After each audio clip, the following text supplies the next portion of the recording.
মানে বলে বুঝতে পারবো না, সেটা একমাত্র রাইস মহোদয়। তো যারা আজকে প্রোগ্রামে এসছেন, আমি একটাই কথা বলবো, সানজিমা দেখা দেখি, রিমান্ড দেখা দেখি, আমাদের সকলে যারা কার্যকর্তা আছে তাদের দেখা দেখি আপনারা সমাজের জন্য, দেশের জন্য কাজ করুন। আমি বলছি না যে কাউকে একটা টাকা দিয়ে হেল্প করুন, আপনি বলছি না যে কাউকে আপনি নিজের কাজকর্ম বজায় রেখে তার পাশে দাঁড়ান, আমি বলছি না যে আপনি সময় নষ্ট করে তার সেবা করেন, আমি বলছি যে তাকে সঠিক জায়গায় পৌঁছে দিন। তাকে একটু মুখে বলুন যে যান সানজিমার কাছে, যান রিমার কাছে, যান নাসরিনের কাছে, রেবিকার কাছে, আরিফের কাছে, যান আনসারুলের কাছে। ওখানে গেলে ওনাদের একটা অফিস আছে, সেখান থেকে সেবা করে দিবেন। এই কথাটা বলবেন। প্রয়োজন পড়ে গেলে তাকে আমার কন্ট্যাক্ট নাম্বার দিয়ে দিবেন।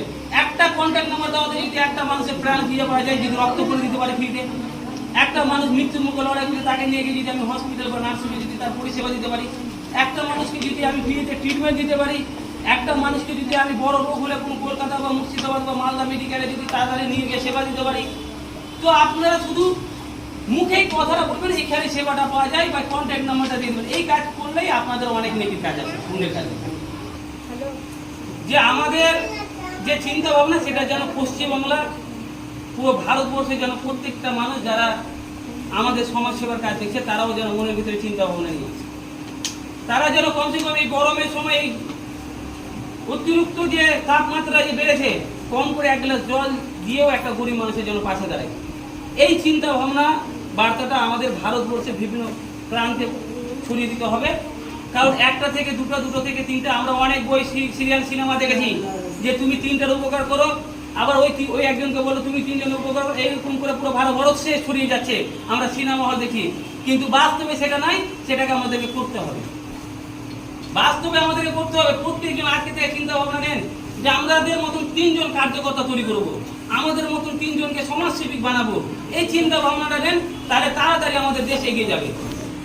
আর আমি 3 জনের উপকার করবো, 3 জন যদি সমাজসেবী থাকি, তো আমরা 300 জনের উপকার করতে পারবো। তো আমার ভাবতে হবে যে 3 জন সমাজসেবিক তৈরি হন। আর এবং আপনি কাউরি উপকার করতে গেলে ওকেও কাউরি উপকার করার বার্তা দেন, ওনাকেও সমাজসেবিক বার্তা দেন যে আপনিও সমাজসেবিক হন। সমাজসেবিক হতে গেলে টাকা পয়সা দরকার নেই, আমি মনে করি। সমাজসেবিক হতে গেলে তাকে যদি আমি নিয়ে গিয়ে আমি যেটা জানি সেটা যদি উপকার করতে পারি, সেটাই কাজে লাগবে। সমাজসেবিক মানে আমার দেহে রক্ত আছে, তাকে যদি বিপদে রক্ত দিতে পারি, সেটাও একটা সমাজসেবা। সমাজসেবা মানে পিপাসার জন্য মারা যাচ্ছে, তাকে এক গ্লাস জল দিয়ে, তাকে টাকা ছাড়া অনেক কিছু হয় না। কিন্তু টাকা না থাকলেও আপনি এমন এমন কাজ করতে পারবেন যে সেটা টাকা দিয়েও হবে না। আচ্ছা, আজকে আপনি রক্তের জন্য মারা যাচ্ছেন, 10,000 টাকা দিয়ে আপনি রক্ত কোথাও পাচ্ছেন না, কোনো লাভ হবে? তাহলে আমার দেহে রক্তটা প্রাণ পাই যাবে, টাকাটা মানুষের জীবন বাঁচাবে না। এমন সময় দেখা হলো এমন জায়গায় পড়ে গেছেন যে আপনার পিপাসাতে আপনি শুকিয়ে আপনি মৃত্যুবরণ করার দিকে চলে যাচ্ছেন, আপনাকে আমি একটা জল দিয়ে আপনাকে সে সময় বাঁচানোর চেষ্টা করলাম, সে সময় টাকা থাকলেও আপনার জীবন যাবে না। তাহলে সময়ে টাকা কাজে লাগে না। সমাজসেবিক মানে টাকা যে থাকলে সমাজসেবা কাজ করা যায়, আমি এটা মনে করি না। কারণ আমার কাছে তো টাকা পয়সা ছিল না, লাখ লাখ মানুষকে নিয়ে সমাজসেবার কাজ করছি। টাকা থাকলে যে হয়, আপনি বলেন তো কটা কোটি কোটি লোক সমাজসেবার কাজ করে? যারা খেটে খাওয়া মানুষ তারাই রক্ত দেয়, যারা গরিব দরিদ্র মানুষ তারাই রক্ত দিতে যায়। কিন্তু ওই কোটি কোটি লোকেরা কিন্তু রক্ত দিতে যায় না। কোটি কোটি জাতি আছে, বড় লোকের ঘরে ছেলে আছে, রক্ত দিতে যায়। কিন্তু 90% গরিব মানুষরা যায়, 10% হয়তো বড় মানুষের ছেলেপেলেরা যায়। তাহলে আমাদের কাজে কথা হলো যে আমরাই এই দেশকে চালাচ্ছি, আমরাই এই সমাজটাকে মানে সুন্দর রাখছি, বড় লোকেরা রাখে না। আজকে যদি গরিব মানুষের রাজনীতি না থাকতো, বিড়ি শ্রমিক বড় লোক হচ্ছে। তাহলে আমাদেরকে চিন্তা ভাবনা রাখতে হবে যে আমাদেরকে চেষ্টা রাখতে হবে মানুষের পাশে করার আগে। আমার যেটা চিন্তা ভাবনা যে আমি কিছু মাসি পিসিদের পাশে দাঁড়াবো, বৃদ্ধ মায়েদের পাশে দাঁড়াবো, সেটা আমি দাঁড়ানোর চেষ্টা করলাম।